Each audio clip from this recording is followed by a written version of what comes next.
messieurs, merci de préférer les programmes de Sota FM au menu de Sota Midi Magazine de ce vendredi 9 août 2024.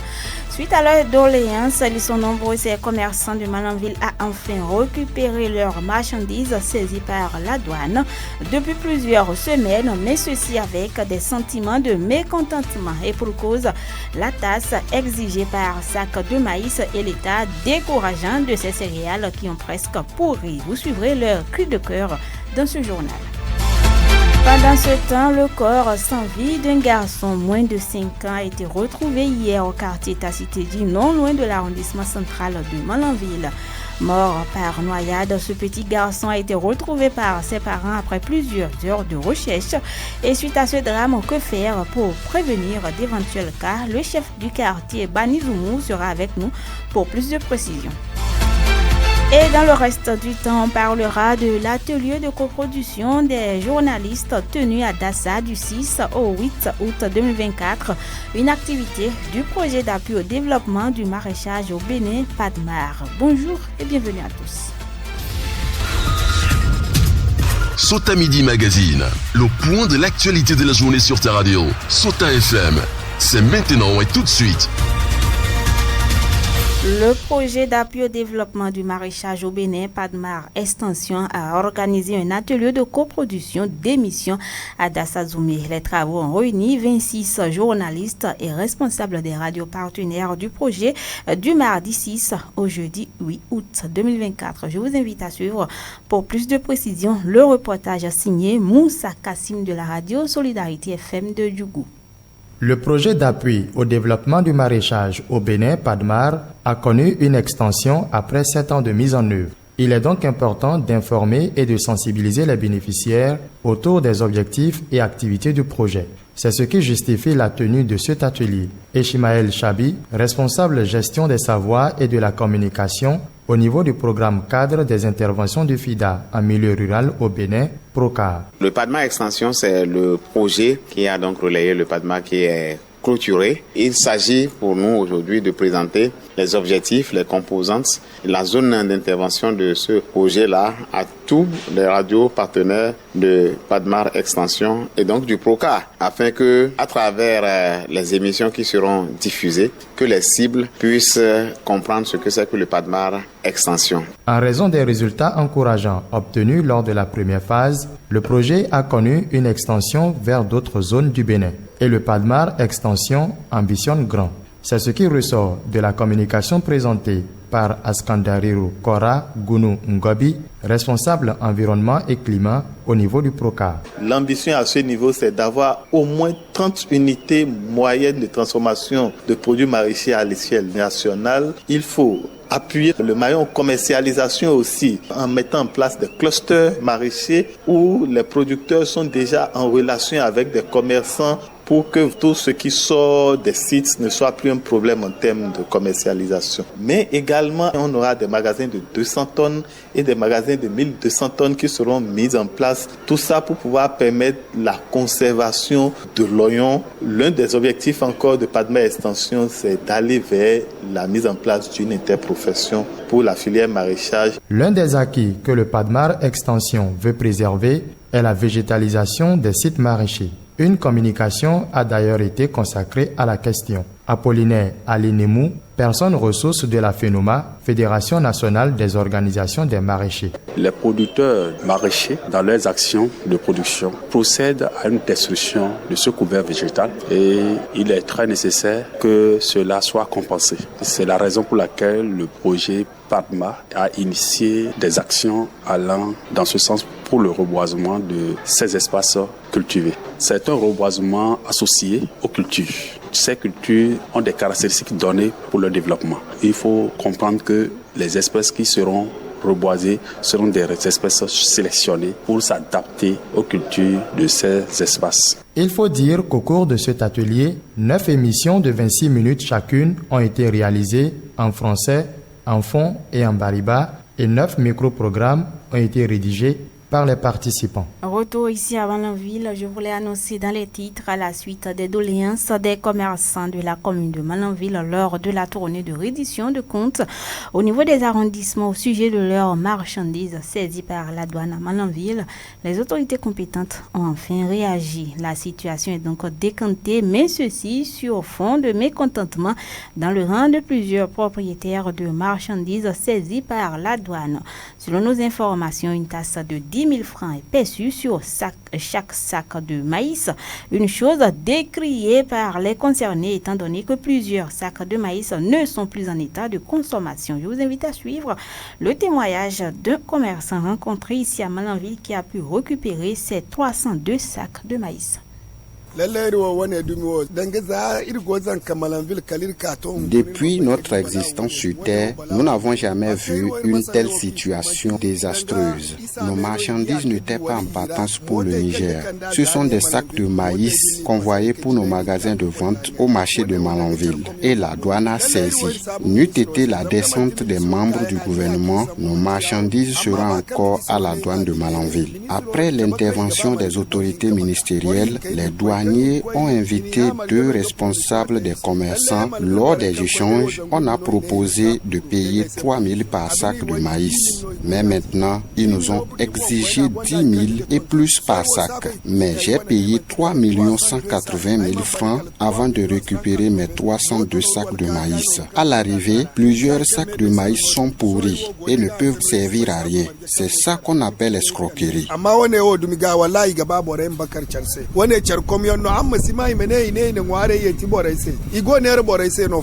Notre source implore la clémence des autorités douanières afin de réduire la taxe à payer par sac pour éviter la faillite aux commerçants. Suivez plutôt.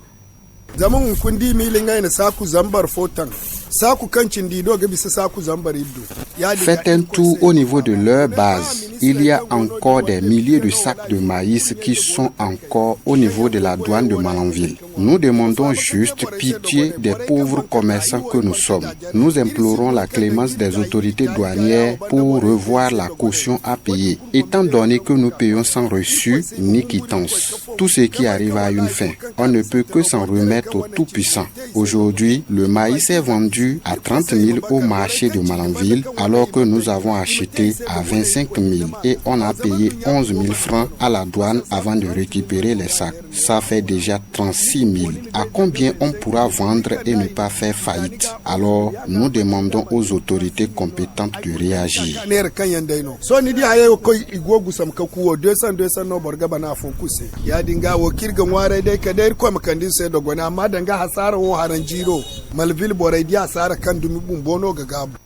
Drame dans la commune de Malanville, un jeune garçon âgé de 4 ans environ a été retrouvé mort dans un puisard. Selon nos recoupements, le petit garçon avait été porté disparu dans la soirée du mercredi 7 août 2024. Après plusieurs heures de recherche, ce n'est que jeudi 8 août hier que son corps sans vie a été retrouvé dans un trou rempli d'eau. Un incident qui vient relancer une fois encore le phénomène des puisards à ciel ouvert dans la commune de Malanville. Rapproché, le chef du quartier Tacitedi Banizumbu invite les parents à accorder une attention particulière à leur bout de chou en cette saison pluvieuse où Malanville enregistre souvent le phénomène de l'inondation. Hassan Daouda qu'on écoute.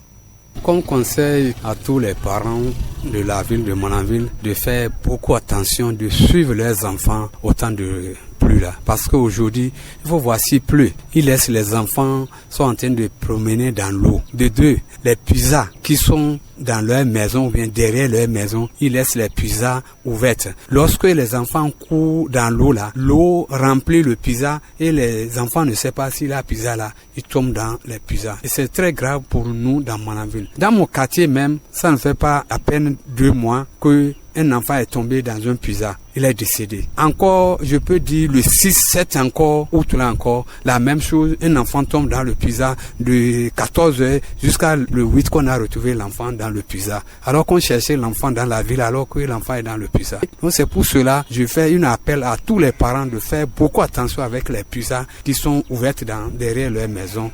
Le délégué du quartier Tacité Yibani Zumbu, Hassan Daouda, profite de l'occasion pour évoquer un autre phénomène observé depuis quelques temps dans la commune de Malanville et lance surtout un appel aux parents. On l'écoute.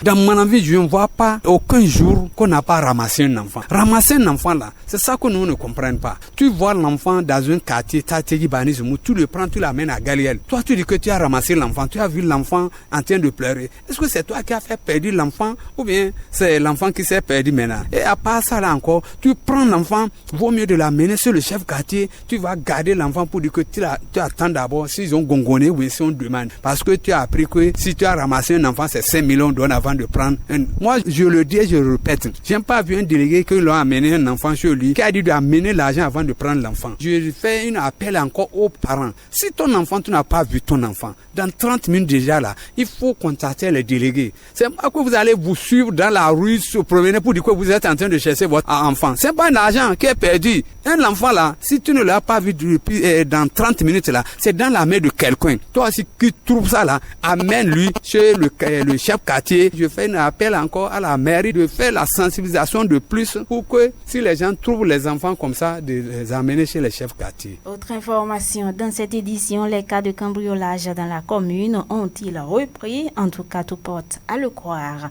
Depuis quelques jours, ils sont nombreux, ces citoyens malanvillois, à recevoir la visite des individus mal intentionnés. Ces derniers profitent de la nuit, surtout de cette saison pluvieuse, pour faire leur sale besogne. Alpha Abdourazak est une victime de cambriolage le week-end écoulé. Les hors-la-loi sont partis avec sa moto. Suivez son témoignage.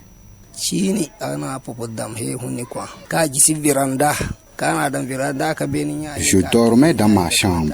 J'ai garé ma moto dans la véranda. Il y a de cela 4 jours, en pleine nuit, il y avait des gouttes de pluie. Les voleurs sont venus par derrière. Ils ont escaladé et descendu dans la chambre par l'arrière-cour. Lorsqu'ils étaient dans la chambre, ma femme a entendu des bruits. Elle pensait que c'était moi. C'est après cela que nous avons constaté que la moto a disparu. Ils ont débloqué la serrure de la moto et sont partis finalement avec la moto. La nuit là, nous avons suivi leurs traces jusqu'à Wolo. Et finalement, on s'est dit de laisser tomber parce qu'ils sont partis avec la moto. Après ça, on est allé au commissariat pour faire la déclaration de perte de la moto. Jusqu'à présent, rien n'a encore signalé. C'est comme ça que j'ai perdu ma moto.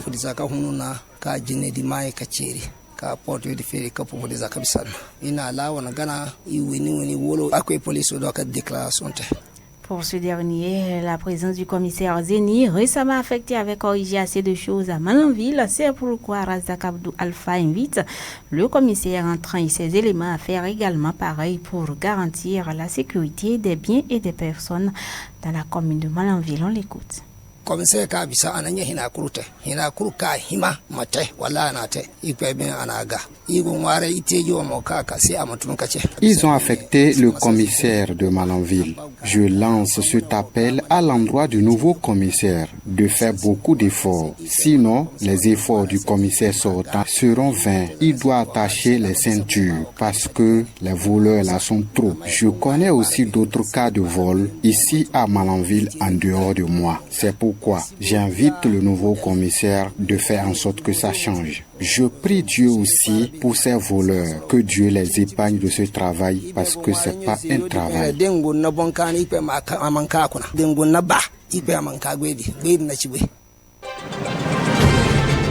Sota Info Midi, le point de l'actualité sur ta radio.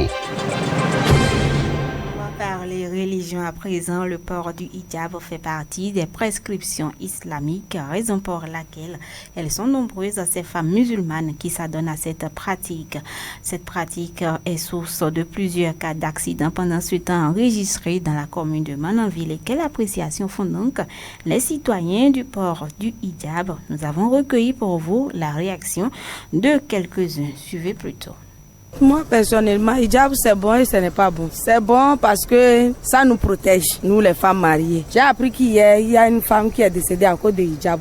Si nous, les femmes mariées, on n'a pas porté hijab, ce n'est pas bon. On saura comment faire. Si tu as monté sur l'engin, tu vas ramasser hijab là bien pour que ça ne rentre pas dans l'engin. J'ai une fois vu sur la voie de Lolo là, un jour ça a tué une dame là devant nous. Elle avait hijab là sur elle et s'est accrochée sur moto là, sur place là, ça l'a tué. C'est parce qu'elle ne se contrôle pas. Parce que si tu portes hijab, tu montes sur moto là, tu dois te contrôler. Ou bien si c'est affaire de moto là, tu vas chercher une hijab qui n'est pas trop juste en bas là, tu vas trouver une demi-hijab et porter là, qui ne peut pas rentrer dans tes rayons du moto. À chaque fois, quand elle sort, je dis bon, quand tu montes sur les engins, j'ai mis ça, il faut te contrôler avant de monter sur les motos. À chaque fois, je le répète ça. Mais les autres femmes, et quand ils portent les hijabs, ils veulent se montrer qu'ils ont porté un nouveau hijab sur ça et ils montrent le modèle du hijab là, ils laissent ça en bas. En roulant le moto, hijab rentre sur les rayons.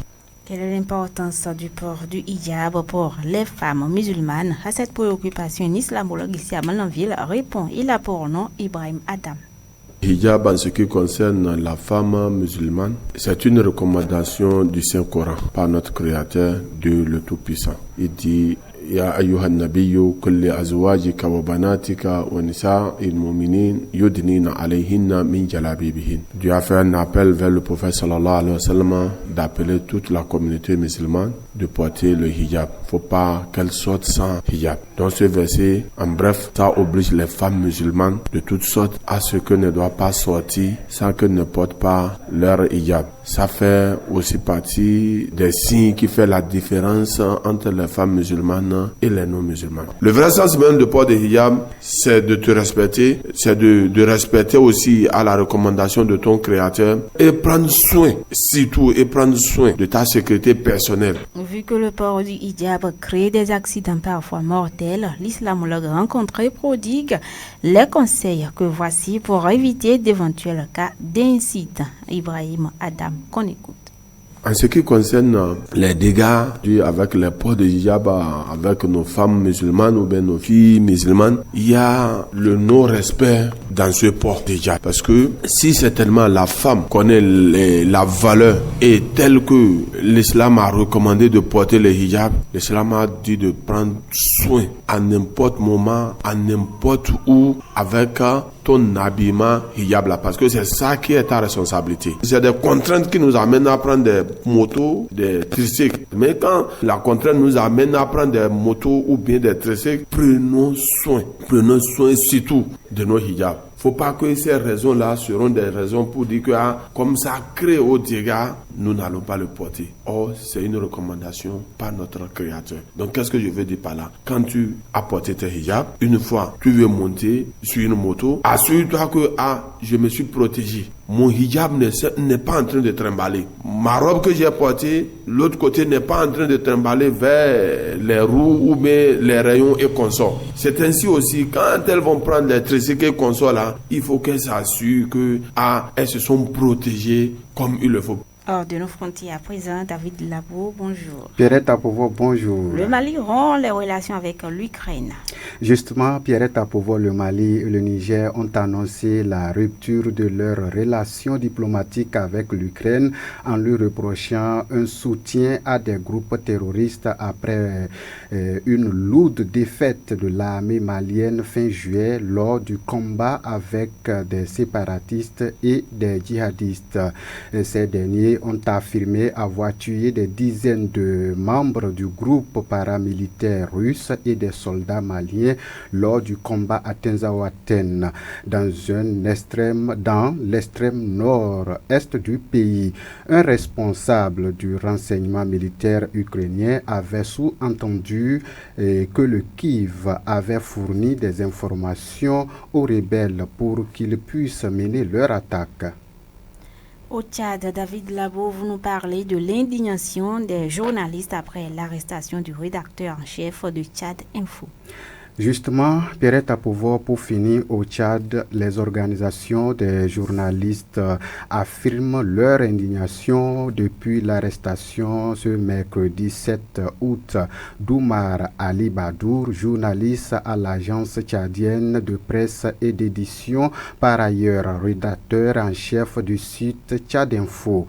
Il a été amené par des hommes encagoulés de l'Agence nationale de la sécurité autorités de l'État alors qu'il arrivait au commissariat du 8e arrondissement de N'Djamena où il était convoqué pour des motifs inconnus. Merci beaucoup à vous David Labo pour toutes ces précisions hors de nos frontières. Mesdames, Messieurs, ce sera tout pour cette édition. Merci de nous avoir suivis. Pierrette Akpovo à la présentation, Faridat Sani à l'édition, Aboubakar Doko, manipulation technique. Suivez juste après moi la chronique en français facile. C'est une présentation de Alassane Sanibia. C'était Sota Midi Magazine, le rendez-vous informatif de la mi-journée sur Sota FM, la radio de l'espoir. Merci pour votre fidélité. Suivez la chronique en français facile sur Sota FM. La chronique en français facile sur Sota FM. Alassane Sani Bio.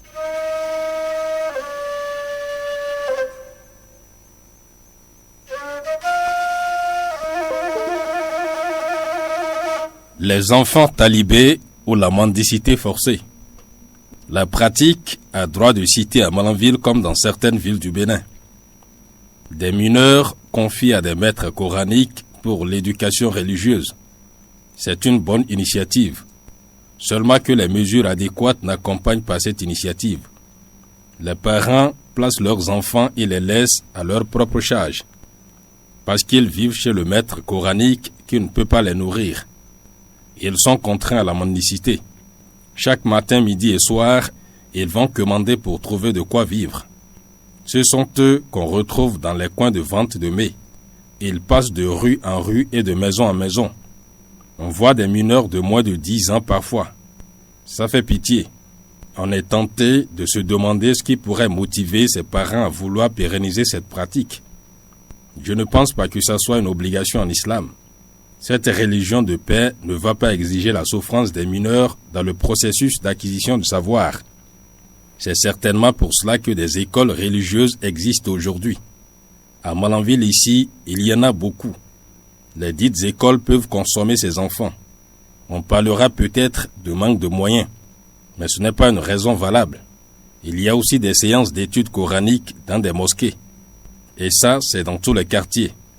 Les enfants peuvent s'y rendre et bien apprendre sans être envoyés chez un maître pour mendier. Même dans des localités ou pays d'où viennent ces enfants, il existe ce genre d'initiatives. Je ne veux pas rentrer dans des considérations légales. Sinon, cette pratique est une violation des droits des enfants. L'enfant qui n'a pas demandé à naître ne peut pas être forcé à mendier. Tout ce qui est cité si haut n'est qu'un aspect de la chose. L'autre aspect du phénomène qui est même d'actualité est très dangereux. Je dis, le phénomène de talibé est un danger public dans le contexte qui est le nôtre aujourd'hui. Je ne vous apprends rien, mais ce n'est pas sécurisant. Ces enfants sont de potentielles bombes à retardement. Regardez ce qui s'est passé ou qui se passe autour de nous. Il est vrai que l'insécurité qui plane aujourd'hui n'a pas encore une ampleur prononcée comme ailleurs, ce qu'on ne souhaite même pas ici. Sinon, ces enfants sont susceptibles de jouer un mauvais rôle. Encore qu'ils ne sont peut-être pas épargnés de ce qui court actuellement. Ce sont des enfants nécessiteux. Et ils sont prêts à servir qui veut les servir. Ils sont partout. Ils connaissent le portail et la porte de chacun. Ne croyons pas qu'ils sont des ignorants. Au contraire, ce sont des cerveaux. Ils peuvent tout apprendre comme ils apprennent le Coran. Je n'en dirai pas plus. Les autorités doivent prendre leurs responsabilités. Pas pour les chasser. Elles savent mieux ce qu'elles ont à faire. On a vu leurs actions dans certaines villes du Bénin où la menace n'est pas insistante comme ici. On a vu le résultat. Au niveau local, les autorités ne doivent pas baisser les bras non plus. J'ai l'impression que ça dort, je n'en sais rien. Mais un adage dit, l'aveugle ne voit pas le danger venir, il le sent. Et c'est quand il soulève son bâton qu'il l'effraie. Citoyens de la République, c'est tout pour aujourd'hui. On se reprend très prochainement.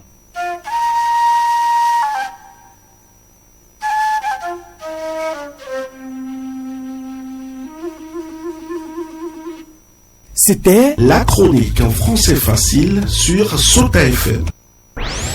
Dans la Liborie, la différence a